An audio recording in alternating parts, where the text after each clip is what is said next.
Presyo naman ng bawang tumaas 20 to 30 pesos per kilo dito po sa Maricaban Public Market.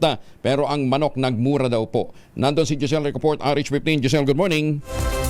Good morning, Kuyang Angel. Patuloy nga sa pagtaas yung presyo ng bawang dito sa Maricaban Public Market, Pasay City na mula 150 pesos kada kilo noong isang araw, 170 hanggang 180 kada kilo na ngayon. Ayon sa mga retailer, kulang pa rin kasi umano ang supply kaya sumisipa ang presyohan. Bukod dyan, nagmahal din sa 55 pesos hanggang 60 pesos ang kada kilo ng kamatis mula sa 40 hanggang 45 pesos kada kilo lamang. Ang repolyo naman sumipa rin sa 100 ang kada kilo mula 85 pesos noong isang araw.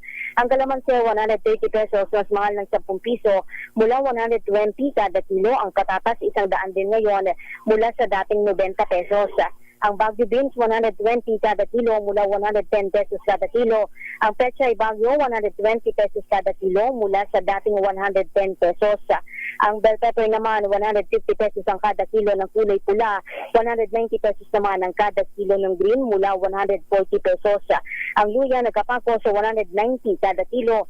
Ang sibuyas 120 kada kilo mula 100 hanggang 110 pesos. Ang siling sansigang mahal din sa 100 kada kilo mula sa 70 noong isang araw. Sa karne naman ng baboy, 350 pesos ang kada kilo ngayon ng pigi at kasim na pasok sa MSRP ng Agriculture Department. Ang liempo naman, nagmura na rin sa 380 kada kilo mula sa 120 pesos kada kilo.